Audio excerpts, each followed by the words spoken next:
Hi and welcome to the channel where we are storytelling and role-playing in Crusader Kings 3. We are here as King Askild Starkgard, the son of House Korp. He's the third ruler in our house on the throne of Sweden. And we have just defeated Denmark in a defensive war where they tried to conquer some lands from our family here in Norway. And since they were the ones that declared war on us, we will now turn this back around and go declare war on them, because they have proven to us that they cannot be trusted. Our house and the house of Sigurdur has a long-standing alliance. Our current king's mother was of House Sigurdur, but she told my character here, Askild, when he was a child, that he is the true, strong descendant of King Sigurdur Snake and Eye, and therefore he is the true ruler of Denmark, and he is the one that's gonna unite Scandinavia. And as you understand, if you've been watching before, this is obvious, but if you're new, this is a roleplay and storytelling, so I will take my character's traits into consideration, but also the story and the history and all the characters around us into consideration when I make my decisions. So this is not about being great at the game, this is about immersing myself and telling a story and develop my character and the characters around him and make something humorous or thoughtful. Well, I'm not really too good at explaining stuff in a short way. That's why I call myself the Mumbling Mystic, because I always have 10 thoughts at the same time in my head, and it's hard for me to decide which one of those will come out through my vocal cords and my tongue and my lips in the form of spoken words. I'm much better at writing, so just stick around, and if you have the patience for it, I think you can have a good time if this is something that interests you. Well, so let's get on with declaring this war on Denmark before they get a strong alliance. We will subjugate them, which means, I hope, that we will get Denmark, the King of Denmark, and all of his vassals as my vassals. Yeah, and I also decided that I would appoint my daughter Gyda here as a shield maiden. She is a very good fighter, and she is also a military engineer, and I do love this military engineer trait, because it speeds up sieges significantly, and sieging is tedious business, so it's good to have someone who can speed it up. And here is Gyda Askildsdottir Korp. She's sadistic, patient, and ambitious. And she's our first shield maiden, I think, in this series. So we shall follow her exploits. Maybe we shall. I do wonder if she's gonna be in the army, because I raised them before she was accepting this shield maiden thing. No, it doesn't look like Gyda is amongst our champions here. But that means that she can be a commander when we do the siege. Because I think we're gonna siege right down to Sjælland here and try to capture their capital. So let's have ourselves a small sieging army here. And this one should be Gyda Askildsdottir Korp. She will command this. And let our other army follow down here. And we will, maybe they have some force down here standing. Oh no! King or peasant, high or low, it does not matter. In the end, we are all mortals. I was reminded of this as I woke, coughing in the early morning hours, a dull ache pounding through my head and throat. You seem to be under the weather, my lord. I know a fair number of suitable remedies, says my Toren, my court physician and court tutor. So I've got a cough. This happened to my father as well. I suppose a cough is not bad, just as long as it doesn't get worse. Yeah, though no more than what is necessary. I don't think this is cause for drastic measures. We will have a safe treatment. Even worse. Thorin called on the god-eye to bring forth the finest singer in the court, which turned out to be a young child with a bright tenor voice. For several days in a row the child sang me to sleep. The soothing voice did nothing to improve my state. In truth, I think I feel worse. Well, surely, Thorin, you are supposed to be at least a novice physician and an astute intellectual with a 20 learning. Surely you would know of something better than having a child with a bright tenor. What would that sound like? Something like... I can't even think of a child song. What's this about the frogs? I don't know any English child songs, so I have to do a Swedish one if I am to try to simulate this. En sockade bagare hade bodde I staden. Han bakade kakor mest hela dagen. Han bakade stora, han bakade små. Han bakade några med socker på. I will not even try to translate that. And my voice isn't the tenor, but that was the best I could do. But still, Thorin, you are one. I have trusted you for a long time, and my father trusted you, and you are involved in the group that are working to reform our faith. And this was the best that you could come up with. So I can say, go away, I want to rest. Or I can do some tyrannical stuff. I don't want to be a tyrant. And maybe how stupid it is. However stupid it is. She probably did this because she thought this would help for some reason. Stupid court physicians. So here are the Danes, they are marching. Yeah, looks like we can catch them there. Here's my siege army with Gyda in charge. And here's my fighting force with, I think, Skiftan Vagn in charge. It looks like we can catch them there, and it looks like we will win decisively, so let's go for that. Oh, they are turning into the other direction. But still, we are going to catch them. In the woods, no less. Here we go. And this battle is not going to be a problem for us. We are crushing them there. That is good. And the new perk, let's continue working our way down to profit here. Let's do some more sieges here with our levies. The Danes, they will retreat down to Falster, looks like. Where are they going to go after that, I wonder?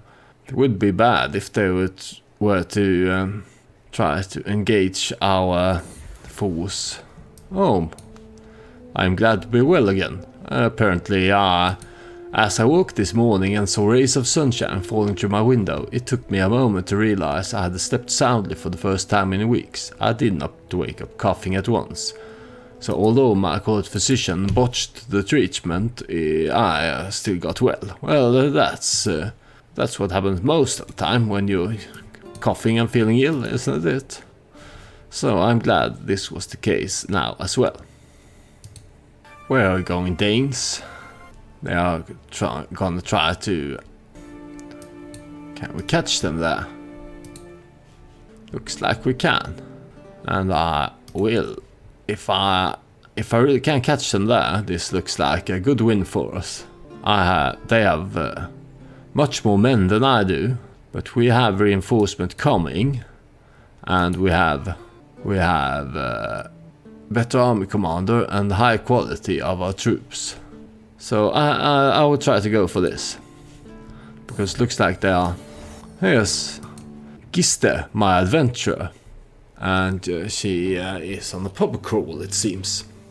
On a visit to the tavern in Lödöse, I spy one of the patrons at the heart of all attention. She is more grizzled than the rest of the patrons, and smells as if she has been there for an age. To my horror, I recognize my adventurer, Giste, who appears not to have made it out of the homeland after months of funding.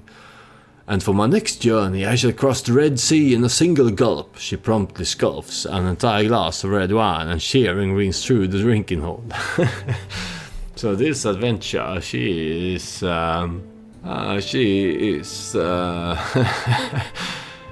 She's having good time on my expense, seems like.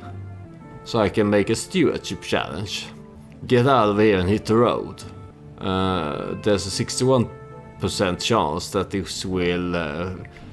this will make her continue her adventuring and might result in something good for me. Or a 38% chance that she will run off with the gold. Or I can stop sponsoring her. Oh no, I have invested money in this, and I want to see the reward at the end of this.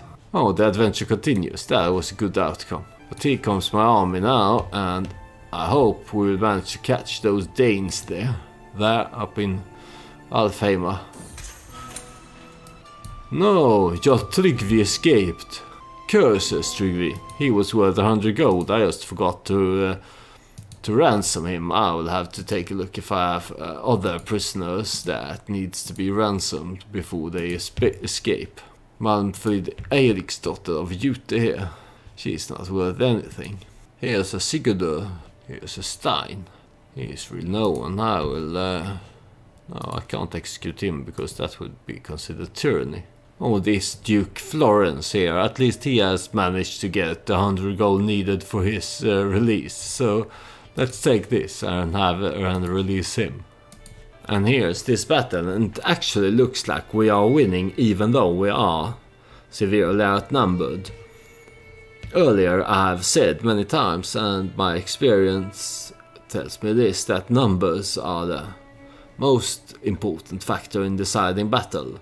I even got as far as one time saying that if you have the higher numbers you will win. But here is a battle proving that this isn't always true. Battle of Konungahella. They have more than 1,000 men more than us, but we have 18 champions, better men at arms. And they only have 4 champions and fewer men at arms.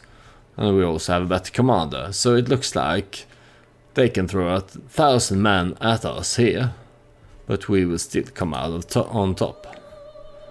Yeah. We don't even need our reinforcement. They are arriving just now, and they sent in some reinforcement as well, but they were all too late, and it was a great success as Sacha Baron Cohen as Bolat would have said. Great success. At least I think so, because now we took King Sigurdur here prisoner, which means we have already won the war, and I really detest prolonged wars, so I could probably get a good amount of money for him ransom. Oh, he can only afford 42, that settles it then. If he had been willing to pay me 200, I might have considered it. Taken 200, continued the war. Would have taken me months, maybe years. So maybe it has, but sometimes you can consider releasing someone even though they are worth all the war score. But in this case, I will celebrate that we have captured my cousin here. Who is... It would be... How is he? Because he is obviously my cousin. This is his father. This is his mother. I can't really figure out how he is my cousin. His father is King Knud, and King Knud's father is King Sigurdur and High Chiefess Bleia. None of them are related to me, so it's not on his father's side. His mother is Alfred of House Styr, and her father is Chieftain Åke of House Styr and Sigurdur Trausti. I know we are related with this House Sigurdur in many ways. My mother is a Sigurdur, but how are we related to him? It's not really important for gameplay purposes, but I really like to keep track of these things. There has been a lot of intermarrying with our house and the House of Sigurdur, so have no doubt that we are related, but when going up to grandparents here, I can't see how. But here's King Knut. It says he's my uncle, but here it says his parent is King Sigurd the Snake and the Eye, and it says he's my grandfather. Oh, this is how it is then. Maybe? Yeah, this is how it is. King Sigurd's daughter is my mother. That's right, and one of her siblings is the parent of the King of Denmark. Alright, now I've figured this out. Alright. But, yeah, we have won this war, but we're almost done sieging Sjælland here, so let's do that and see if we can gain something from winning the siege before we end the war. My skilled steward happened before I won this siege. My stewardship as Asta has proven herself highly capable, especially in academic matters. There are some projects I would like to undertake in the chiefdom of Nordmark, my liege, with your blessing of course. Yeah, take the reins, Asta, why not? Oh, so here I took his daughter a hostage. She's probably worth some money, so let's ransom her before we make peace. I also captured some distant relative of mine, Semundur. His father is my cousin, Egil, who is the son of my aunt, Saga. Alright. Yeah, I remember her. She was the one married to this Khazar man. She never made a name for herself in our storytelling, but nevertheless, I will... Why should I? I will just release my cousin here. I could recruit him, but no, I think I will just release him. Go to your parents if you want to, or go. You're a righteous adventurer. Go on an adventure if that's what you want. Could be fun for storytelling if we had an adventure in the family further down the line. Yeah. He paid 44 for his daughter. We still have 100 war score, so let's get on with subjugating Denmark. I will gain a lot of fame and prestige for this. And also, now, an almost united Scandinavia. Well, I would say that we have Askel here. With this victory, he has united the Norse people of Scandinavia.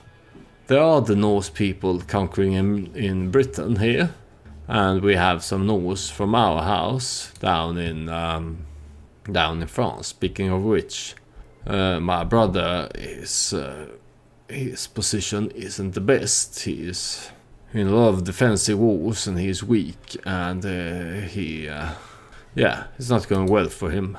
That's the short of it. He is my cousin here, I said my brother, but he's really my uncle, isn't he?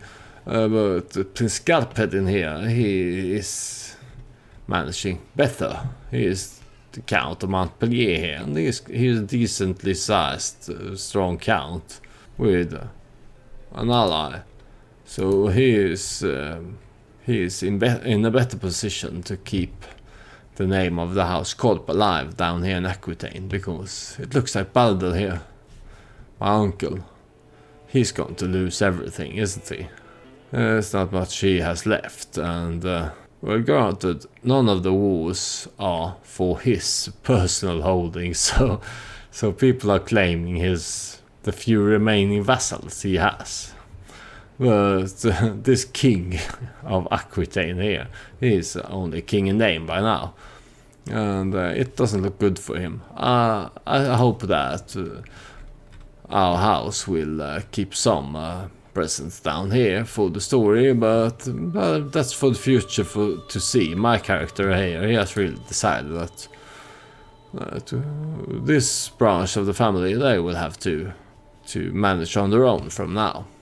So Askel, he has, I would say that he has united the Norse of Scandinavia, Sweden, Norway and Denmark, all united. The Sápmi people here and the Finnish people here, they are... Oh, there's of course Iceland, but for most part, now this is a united Viking, Norse, Arthur kingdom under one rule. That's an achievement, I'd say. At least Askel thinks it is. And Denmark also has Scandinavian elective, it seems. This is a good thing because most people are voting for my brother as the next king, but I think I am. Yeah, because I said before that my characters, they will lean into voting for their firstborn heir unless story or events make them think otherwise. So I am voting for my firstborn son Starkadr Askelsson as King of Sweden, and I will vote for him as well as the King of Denmark then. And we will just have to see how the bricks falls on that, because this is Scandinavian elective, so all vassals, they get to say in who's the next king. If you can manage to make them like you enough, they will vote for the same person as you vote for, as long as that person isn't completely inappropriate for the job. So with this conquest we got a lot of new vassals. The strongest and the most important one would probably be Jarl Sigurdur of the House Sigurdur. They are the royal house of Denmark, and also a house that we have been allied and intermarrying with. He's my cousin.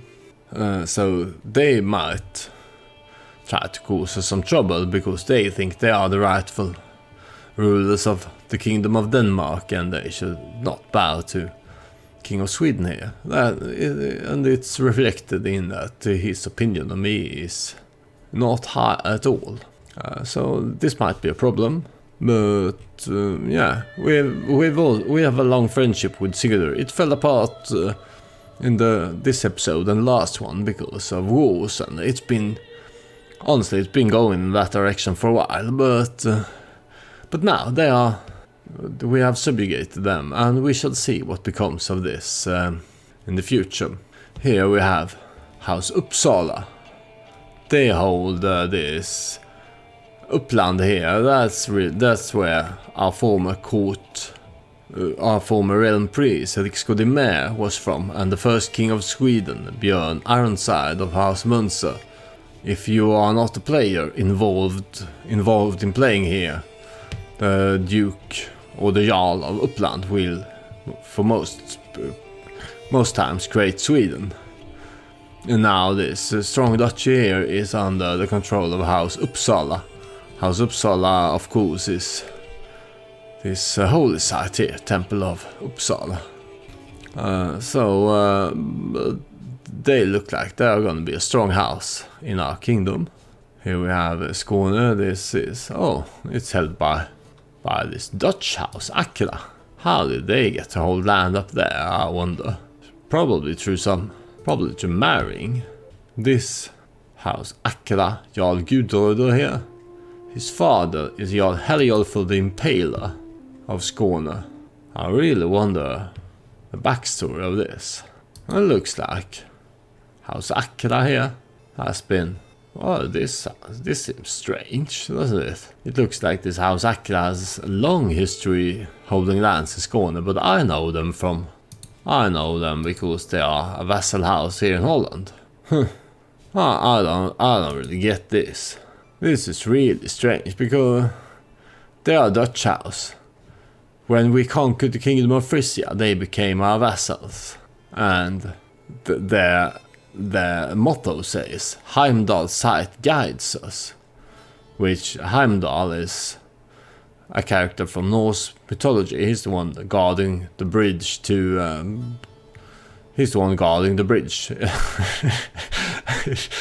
but why would this Catholic Dutch house, because he's the house head, why would this Catholic Dutch house have a Norse motto? Here's his father. He held Jarldom of Holland, Jarldom of Frisia, County of Westfriesland, and County of Frisia. And his son, one of his sons, he didn't hold anything. And then there's this son, who is now my vassal. So I don't really get how this Jarl Gudröder here, he's married to lowborn, how he is of House Akela and why he holds Skåne here. His parent is It says that he is of House Akela as well. So let's trace him as far back as we can. Jarl Helgafell the Impaler of Skåne, father of Jarl Gudröd. And his father is Jarl Gudröd Sigfridsson, also of House Akela.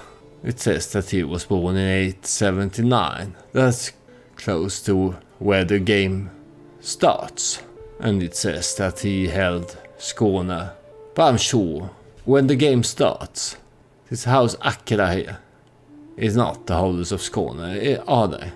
And there's Chieftain Sigfrid Haraldsson of Skåne, Chieftain of Skåne. I'm sure this is the character who holds Skåne when the game starts. There's something strange going on here. It doesn't really affect the gameplay, but it's still strange. We have House Falk here, decently strong house in Jylland. They hold Schleswig here, down here, but this is Jylland and they hold it, most part of it. And then there's Yngling, they were subjugated by us earlier, so that's alright. So that looks like we've covered most parts of our newly conquered lands here. Up here we have invite champions, hold court and hold Blut. Well, maybe it's time to celebrate this with a Blut. In that rebirth. Because I am shy, it would go against my personality to invite everyone to this Blut. So yeah, let's just invite our closest circle. And while we're waiting for the Blut, why not hold court now? We have a new kingdom. Here sits I, King Askill, and here sits Queen Tuaria. Let's hold court. Here petitioners, gestured for the first in line to approach. Duke Eduard. He's my Dutch vassal of House Akela. My liege, you need never question the loyalty of House Akela, but our relationship would be stronger without the threat of persecution for our beliefs. God will protect me and mine, and may yet watch over you too, he says. So I can grant him the right to have his own religion, get a weak hook. I can demand that he will relinquish the county of Frisia and grant him religious protection. As somewhat intriguing. Or I can say only if Holland's border are never altered. This will give forced partition to his feudal contract. Or I can increase his taxes in exchange for this religious protection. I can say it's not enough to be a Jew. No, I would say that if he relinquishes the county of Frisia to me, I will give him the right to believe in the way that he wants. Oh, I got the county of Frisia. Okay, good. And now, because we were not about to force him to believe in our ways. Anyway, maybe if I had gotten a zealous character or some kind of religious fanatic, but all my characters this far has been thinking that, well, he's a duke and he believes in this naked man nailed to a cross. Well, let him do that as long as he bends the knee to us. And this is Askell's thinking as well, so it's not really a disaster that he now that his contract gives him this right that we've already in practice given to him. But here is my son-in-law Bretislav. He is also my chancellor. He comes forward apprehensively, escorted by his wife Ilyana. Ilyana is my daughter. They seem to be in bad temper. She spouts up, "My lord, Ingfrid is trying to seduce my husband and affront to Odin. She has never liked me, it must be her." Bretislav is clearly embarrassed to have this aired so publicly and can barely bring himself to meet my eyes. So my daughter here, she is accusing her husband of having an affair with Ingfrida, who is my concubine. It says here that Ingfrida is, it doesn't say that she has any lovers. That doesn't mean that this isn't true. But still, let's think about what Askell would do in this situation. He's vengeful, he's shy, and he's cynical. So I can go with, I will not tolerate adulterers in my court. But I don't have any evidence that this is actually true. Only my daughter accusing her husband of this. My daughter is deceitful, impatient, and arrogant. Well, Askel here, he probably loves his daughter. She is his firstborn, but he, as a cynical man, he probably knows her as well. And he knows that during her upbringing, she hasn't been a stranger to use whatever means she deemed necessary to get what she wants. So maybe this isn't true. Maybe this is some ruse of hers. Or I can go, we shall see if there is any truth to this. This will be an intrigue challenge. Or I can say, is there no proof? Well, I think the king, as an astute intellectual, will, and he's not really inclined, as far as I know him, to be paranoid or something. I think he will go, but is there no proof? My daughter will like me slightly less, but come to me with proof that this is true, and I will rethink this. Here is the third event. It's Duke Ishbrecht. Who is he? I haven't heard of this Duke Ishbrecht before. He is the vassal of Duchess Ermengarde. Oh, she has holdings down in Holland. I haven't really taken note of this house Billung before. I think I've seen them, but they are one of our Christian vassal houses in Holland. Anyway, here comes Duke Ishbrecht and Duchess Ermengarde.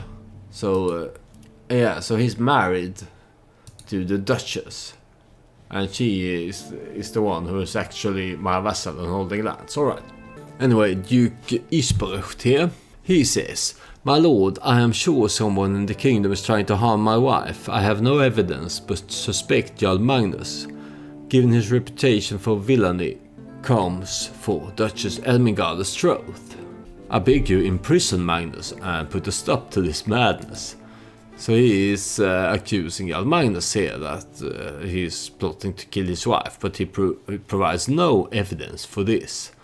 Well, it seems obvious that I will not say by Odin he must be stopped, because there's no proof. I can say malice is not a crime in itself, and I think I will go for this last option here. He says, "I have no evidence, but suspect Jarl Magnus, given his reputation." Come on. That's not... I will not even question him for this. My business here is done. Here sits I, here sits my queen, and we have held court. That is great. Oh, here it is, the Grand Blot. And as per usual, when we are holding Blot, we can choose if we only want to sacrifice animals, or if we want to sacrifice both humans and animals. I wish there were some option where you can spare the animals and only sacrifice humans. They're all mammals, right? But, aren't they? So why not only sacrifice the two-legged mammals and spare the four-legged ones? But this is not an option here, so we will go with only the finest of sacrifices will do, man and animal alike. And let's see if we have someone here in our prison who can be a sacrifice. We have a duchess, Elin Ferk Rodri. She is a Welsh duchess. She's married to this Prince Ceolwulf, Ethelred's son of House Wessex, and he won't pay for her release, so... Well, I could make her a concubine. Maybe I should do that. But who would I then sacrifice? No, she's the only Christian I have at the moment, and it's always better to sacrifice someone who is not of our faith, so designate her as a sacrifice. Here is my brother Ulfkell Starkadesson. He is one of the most involved persons in this convent, or this group, who are working towards reforming our religion. He was his guardian when he grew up was mayor, and he was also a very creative child. He liked to paint and draw and do stuff when he was a kid, and his father, my father, encouraged this. So he has really been the artist behind the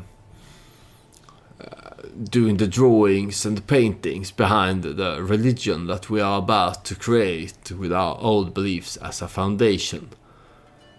He's a stubborn, calm, and honest person who is also strong, stuttering, and quick. So he's not really he's like me, like Askel here. He's not really a people's person, but he has been an important part of this in the progress of converting our religion, and an important part in storytelling. And he's also my seneschal, so Askel here, he's not really a people's person. He doesn't have many relationships. He has some wards, but he has no lovers, no friends, no rivals. He is shy, so he really don't like dealing with people. But if there's someone that is closest to him, I would say that it is his brother, Ulfkell here. And now he can marry this Attelreda Burgerdottir Eoling. She is comely and quick. Yeah, looks like a good match for Ulfkell. Go for it.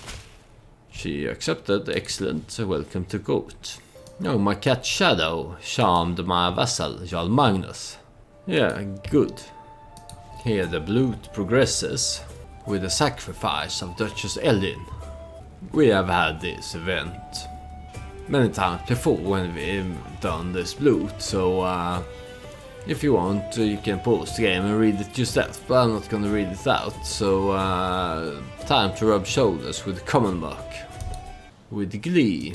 This is my son, Emunder, who is my ward, and it's this rhyme when he went with a bow and wounded a doe again. And it looks like he just smiled when the doe was facing a slow and torturous death. So I can let him keep the trait sadistic, make him ambitious, or make him paranoid. Well, he's a cynical man, so he would consider what would be the best response for making Emunder as good as he can be. And also, in the storytelling, he's proven to be somewhat of an ambitious man. He is uniting Scandinavia, and he is actively working towards reforming the faith. These are all ambitious things. He doesn't have the ambitious trait, but how I'm playing him in the story leads me to think that even though ambitious is not in his nature, he strives to be an ambitious man. So I think that this is what we are going to tell young Emunder here. We'll make him ambitious. It will give us some stress, but it will be worth it. Ambitious is a great trait.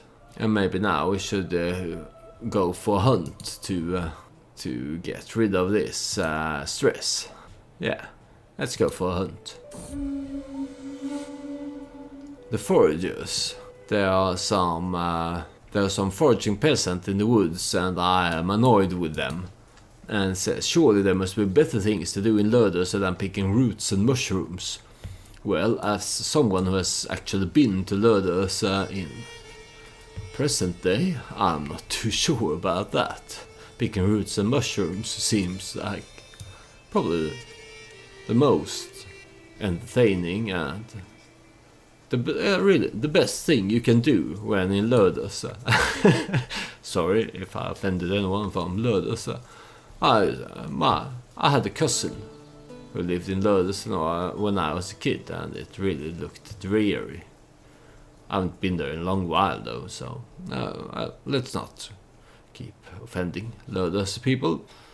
I can say drive the rabble out of here, or I can gain some piety and lose some gold and make the peasants like me better. Yeah, let's go for this last one. And with that, I think it's time to end this episode here. We have achieved a lot in terms of conquering. This is really starting to look like an empire now, isn't it? And I also wanted to look into this converting or hybridizing my culture with Dutch. I forgot about that, but maybe I shall do that in the next episode. Our work to reform our fate and make our beliefs and our way to view the world withstand the onslaught of the monotheistic religions continues. And like I've said many times before, by now, if you want to encourage me to keep on doing this, consider subscribing and liking my videos. Thank you for watching this one, and goodbye.